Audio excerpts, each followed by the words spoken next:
Nos encontramos ahora en esta tercera clase de la unidad 2, referida concretamente al principio conocido como el destino universal de los bienes. A este principio le vamos a dedicar mayor tiempo que a otros porque considero que por el momento en que estamos viviendo en algunos de los países eh, en que estamos varios de los miembros de este diplomado, Venezuela, España, Ecuador, Chile, en los que hay reales amenazas de violentar el orden divino de la sociedad con estas ideologías anticristianas, pues creo que es importante dedicarle bastante masa a este punto. El destino universal de los bienes.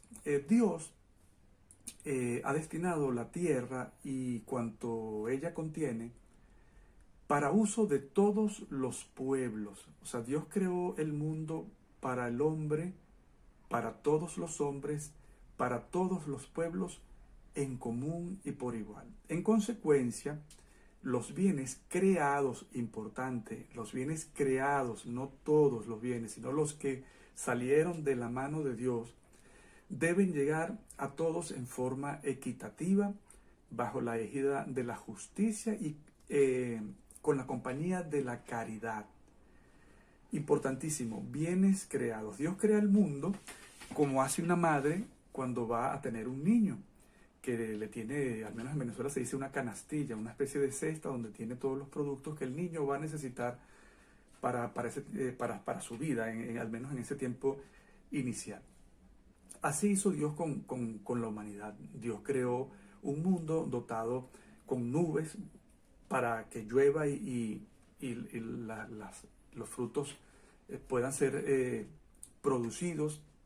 Dios creó la tierra fértil en la mayoría de los espacios. Dios creó los mares con gran cantidad de peces para proveer a nuestra subsistencia. Y todo eso Dios lo creó no para alguien en específico, sino para todos. Esos bienes son herencia común de la humanidad. Tenemos nosotros, por ejemplo, el acceso al agua. El agua es patrimonio común de la humanidad, entonces el acceso debe ser también común. Una persona no puede adueñarse exclusivamente del agua para su consumo. Puede que una persona sea propietaria de un manantial porque tiene el territorio donde está el manantial y en ese manantial perfectamente puede producir botellitas de agua mineral y agua potable. Eso es válido. Pero lo que no va a poder esa persona es impedir que ese manantial siga su curso, su cauce normal, porque estaría violentando el acceso de todo el resto de los miembros de la comunidad a ese bien natural. Pasa igual con el viento. El viento sopla, como decía Jesucristo, nadie sabe de dónde viene ni a dónde va, pero es de todos. Entonces los países llegan, una empresa hidroeléctrica y pone una especie de aspas, como unos molinos que con el viento pues generan energía eléctrica. Eso lo puede hacer cualquiera. O sea, puede valerse de los recursos naturales para su propio bien, para su familia, para su comunidad, sin alterar, ¿verdad?, el derecho de los demás, el derecho de acceso a estos bienes. Hay países en los que, esto es un inciso aquí de cultura general, hay países en los que se cobra un impuesto a las personas que instalan pantallas, paneles solares para generar energía eléctrica con la luz solar, para hacer una especie de transformación de la luz fotovoltaica. Entonces muchos nos preguntamos, pero ¿por qué se les cobra un impuesto si esa persona no está recibiendo un servicio del Estado? No le está quitando nada a nadie, simplemente está haciendo uso de lo que le es, si no propio, por lo menos a lo que tiene derecho a usar. Ese impuesto considero yo que es violatorio de los derechos humanos y evidentemente inconstitucional. Pero bueno, eso es un punto ahí de cultura general. El destino universal de los bienes. Seguimos. La persona no puede prescindir de los bienes materiales que responden a sus necesidades primarias y que constituyen las condiciones básicas para su existencia. Esto es importante. Destino universal de los bienes. Dios crea los bienes creados para todos. Luego el hombre, para su subsistencia, necesita una cantidad X de bienes. Necesita una taza para tomar el café, un plato, necesita, si vive en la ciudad, un coche, un carro, como decimos en Venezuela. O sea, cada quien necesita unos bienes y esos bienes debe generárselos él mismo, ¿vale? No arrebatarlos, no robarlos, porque estaría violentando el orden moral de la sociedad y la ley divina, que es no robará. Pero algo muy importante, cuando se trata de bienes que responden a esa necesidad primaria para la subsistencia, como por ejemplo el alimento, allí hay una particularidad, porque por encima del derecho de propiedad, que es respetado por Dios y lo incluye en el decálogo no robarás, está la dignidad de la persona humana. Entonces una persona, no es justo ante Dios ni ante los hombres por su dignidad que una persona muera por hambre si otra tiene. Esto es a tal grado que existe la figura jurídica y moral del hurto famélico. El hurto famélico es una figura una figura legal según la cual una persona que roba alimentos para su subsistencia en ese momento no puede ir preso. Esa persona debe pagar lo que consumió. Se le puede obligar a que pague cuando tenga dinero eso que ha robado. Pero el importe, se comió algo de McDonald's, pues que lo pague en su momento.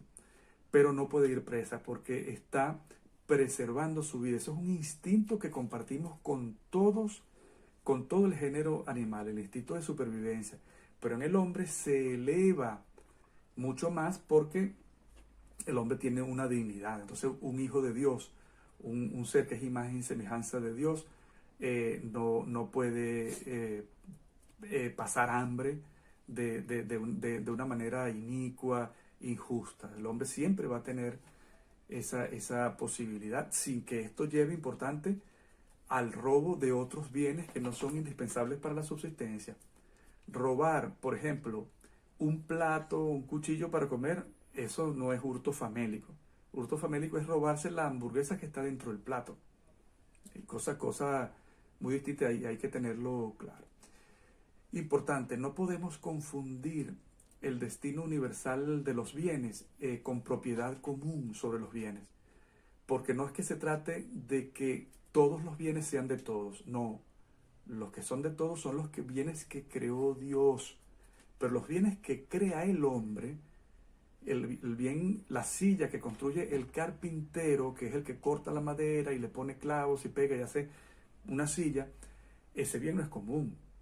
Ese no lo creó Dios, ni mucho menos es para todos. Eso lo creó Él para sobrevivir Él, ya sea para sentarse, para trabajar en Él, o para venderlo y con ello tener el sustento de su familia. Entonces nosotros, los hijos de Dios, los seres humanos todos, tenemos un derecho de acceso a los bienes, pero es un derecho a los bienes creados, no como el comunismo, no como el socialismo, que ellos conciben que todos los bienes son de todos. Por ejemplo, esta silla en la que yo estoy sentada, bueno, esa también es del pueblo, y si el pueblo la necesita, la puede tomar. Pues eso no, eso es contrario a la ley de Dios. Entonces, para nosotros, desde la moral cristiana, la propiedad es un instrumento, no un fin en sí mismo, es un instrumento para el acceso personal, el acceso de cada uno de nosotros a los bienes creados. O sea, entonces yo tengo una parcela de terreno que la creó Dios para todos, terreno para todos, pero entre todo ese gran mundo yo tengo derecho a una parcela, es un acceso que tengo. ¿Vale? ¿Para qué? Para cosechar mis vegetales, para construir mi casa, para desarrollarme como todo ser humano, pues, en un espacio físico. Importante, no todos los bienes son de todos. Repito, esto es muy importante. De todos son los bienes creados. Los bienes que nacen de la mano del hombre, de la creatividad inventiva, del trabajo humano, son del que los produjo o del que los compre. Y eso no es capitalismo, eso es simplemente cristianismo. No robarás, no codiciarás los bienes ajenos. Son nada más y nada menos que 2 de los 10 mandamientos de la ley de Dios. Es decir, un 20% de los mandatos de la ley de Dios están dirigidos a respetar la propiedad. ¿Por qué? Porque Dios que nos creó sabe que el hombre necesita para su supervivencia una cantidad de bienes, pero siempre teniendo presente desde la moral cristiana de que al final siempre la dignidad de la persona humana está por encima. Entonces, si hay una inundación y yo tengo un bus y las personas tienen que salir huyendo de allí, yo no puedo decir nadie se monta en el bus porque ese es mío. En ese momento las personas por instinto de supervivencia evidentemente van a intentar llevarse el bus y yo tengo el deber moral de poner el bus al servicio de la supervivencia, independientemente que después esa persona verá si quiere o no que le paguen por el servicio, pero si quisiera que le pagaran, porque cristianamente uno puede decir lo hice por caridad, por solidaridad, pero si quiere que le paguen, pues tiene derecho a que le paguen, pero no puede negar en ese momento que su bien opere, funcione, sirva para preservar la vida de sus congéneres. Entonces, el derecho, el destino universal de los bienes implica que hay que observar y tener presente siempre el derecho a la vida.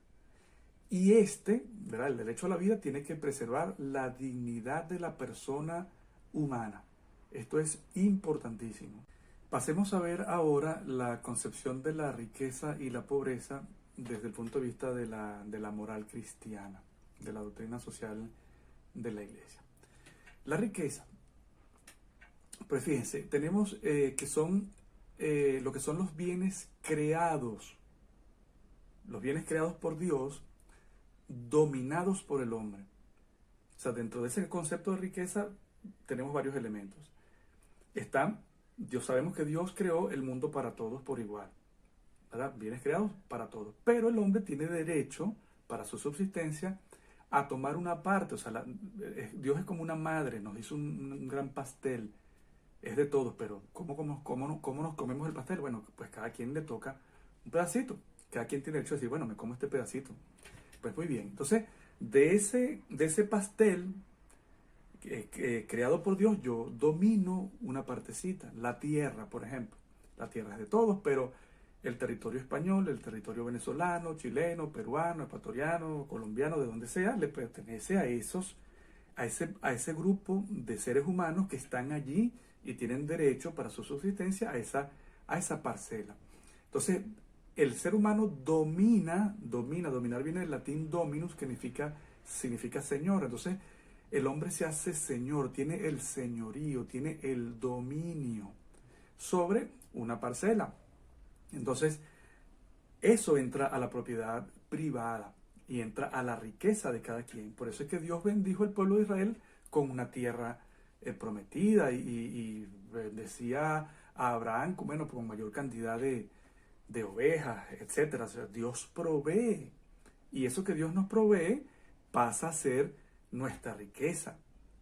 Es un don de Dios para nosotros. Entonces, bienes creados que llegamos a dominar son parte de nuestra riqueza.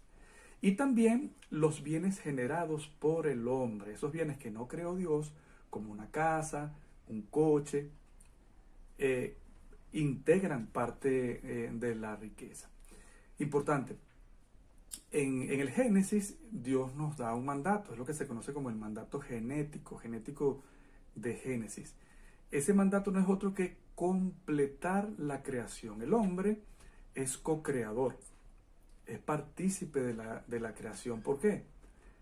Porque el hombre creó el universo. No, el universo lo crea Dios, pero el hombre, creado a imagen y semejanza de Dios, recibe además un mandato de continuar, de completar la obra de la creación. ¿Y cómo lo hace? Con su trabajo. Entonces el hombre con su trabajo termina perfeccionando en los bienes de la creación, y al realizar ese trabajo de perfeccionamiento es cuando el hombre, con esa inventiva, con esa creatividad de creador, creatividad, de allí nos viene, el hombre entonces también se hace dueño de unos bienes. Les pongo un ejemplo. Les pregunto, ¿creen ustedes que Dios creó los trigales? Dios creó los tomatales, Dios creó los sembradíos de leguminosas. Pues no, Dios creó la especie del trigo, la especie del tomate, pero Dios no surcó la tierra, ni echó la semilla, ni la abonó, ni cosechó para tener ese arado. Eso lo dejó Dios en manos del hombre. Entonces no puede, por eso es que los comunistas están equivocados al decir que los sembradíos y los rebaños son de todos, porque eso no es así. De todos es la posibilidad de tenerlos y el derecho igual común a tener oportunidades para tenerlo. Pero cada quien cuando lo hace, cuando lo logra, está generando propiedad privada. Esto es importantísimo. El hombre, volviéndolo del mandato genético, es semejanza de Dios y Dios es el creador del universo. Por eso es que le decía, de allí nos viene la creatividad, la inventiva, el ingenio y lo ponemos en práctica con el trabajo como Dios, que trabajó 6 días y descansó al séptimo. Entonces toda esta actividad humana genera propiedad, genera riqueza y no debe ser arrebatada por nadie, al menos de manera injusta. Porque el Estado tiene la posibilidad de decir, bueno, mira, necesito ese terreno porque por allí va a pasar una autopista por el bien común. Ah, muy bien, por el bien común se le quita la propiedad y debe indemnizársele, pagársele por el daño que se le está generando al propietario. Esa propiedad, importantísimo, no solo de tipo tangible, sino intangible. Tangible viene del latín tangere, que significa tocar. Una propiedad tocable, no tocable, corpórea, incorpórea, material, inmaterial. La propiedad no es solo por ejemplo, de un móvil, un teléfono celular, sino que también es la propiedad sobre el diseño, sobre la inventiva, la patente de la persona que diseñó, inventó ese producto. Y eso también hay que respetarlo. O sea, no solamente no robar un bien físico, sino no robar las ideas que tienen unas personas por derecho de propiedad intelectual, por propiedad industrial. Eso también es robo. Y muchísimos países no respetan este tipo de normas morales y jurídicas, porque hay un ordenamiento internacional que así lo contempla también. Continuando conversando acerca de lo de la riqueza, ese mandato divino, ese mandato genético, está en el Génesis 1:28, cuando Dios nos dice, henchid y dominad la tierra. En ese mandato es donde el hombre recibe esa orden de Dios y a la vez esa misión de continuar la obra creadora con su trabajo y llegar a dominarla. Y con ese dominio, ese señorío, es que el hombre evidentemente tiene derecho a acceder a una parte de bienes para su propiedad, para su subsistencia de él y de su familia. Pasemos ahora a la noción cristiana de la pobreza. La pobreza, antes que todo, es una realidad natural. ¿Por qué es una realidad natural? Recuerden que producto del pecado original, el hombre empieza a sufrir, a padecer, está herido por el pecado original. Entonces ya no estamos en ese Génesis, en ese jardín del Edén donde todo estaba provisto de manera suficiente. En esta realidad que vivimos nosotros post pecado original, o en el pecado original, entonces el hombre ya tiene que trabajar para proveer a su sustento. Y esos bienes y esos servicios que genera el hombre con su trabajo, siempre por naturaleza van a ser insuficientes para sostener a toda la humanidad. Porque el hombre no es Dios, el hombre no tiene la capacidad de generar tantos bienes y servicios como para satisfacer plenamente la humanidad. Entonces, esto siempre va a existir, que haya escasez, y al haber escasez va a haber sufrimiento, va a haber pobreza. Recuerden también que hay unas desigualdades que son naturales, hay personas que tienen más habilidades para una cosa que para la otra, y esas personas pues tendrán más bienes y servicios de los que ellos se dedican. Una persona que vive en el campo y sabe de agricultura pues tendrá acceso a vegetales, mucho más que una persona en la ciudad que no sabe cómo hacerlo. Estas son realidades naturales. Es tan cierto que la pobreza es una realidad natural que Jesucristo nuestro Señor lo advierte, lo dice en el Evangelio, lo revela.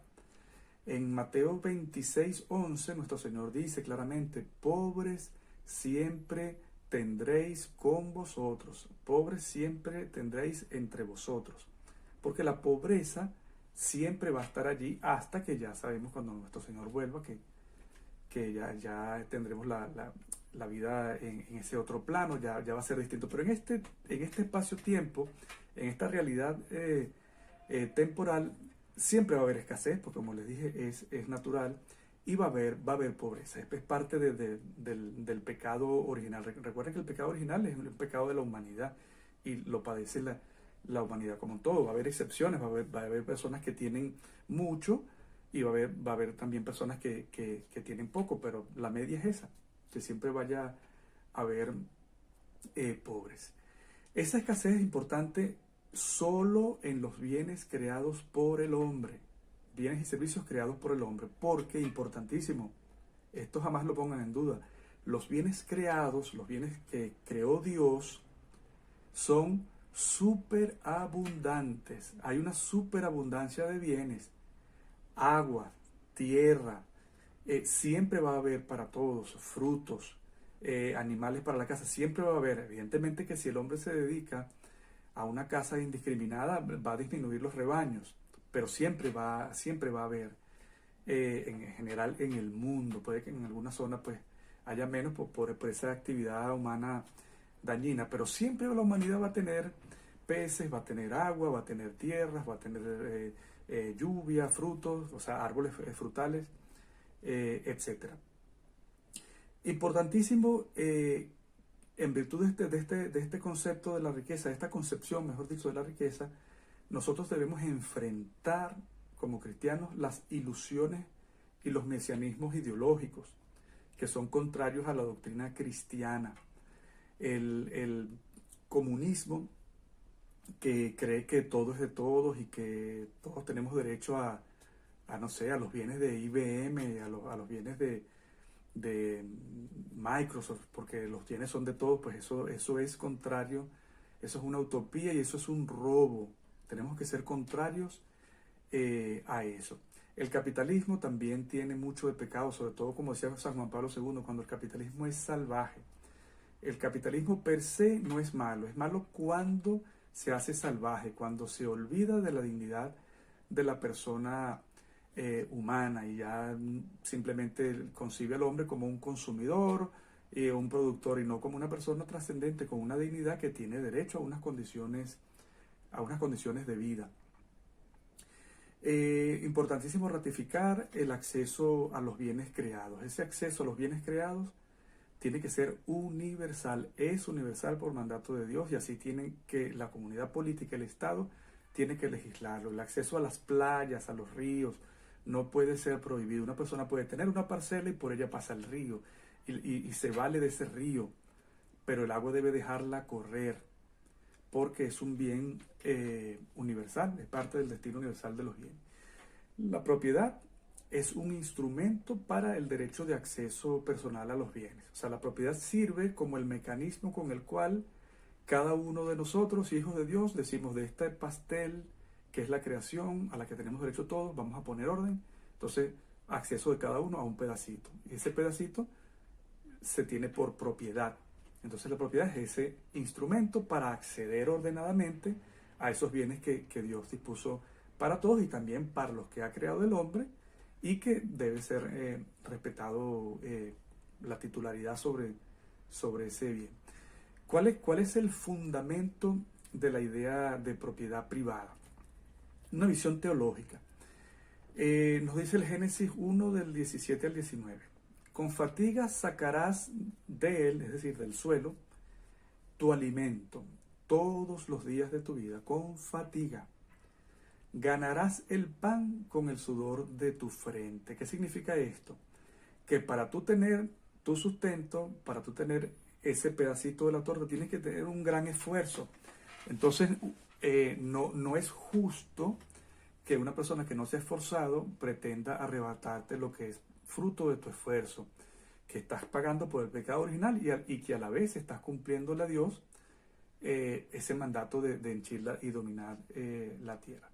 Algo importante también, recuerden la parábola de las 10 vírgenes, está en Mateo 25, que dice que hay 10 vírgenes que están a la espera del novio, y hay unas que son diligentes y tienen su lámpara llena de aceite, y hay unas que no fueron diligentes, y cuando ya viene el novio, le dicen las que no tienen a las que tienen, mira, pero dame de tu lámpara, y las que son prudentes, las que sí lo hicieron a tiempo, diligentes, le dicen, no, mira, porque si yo te doy es capaz que no alcance para ninguna de las dos.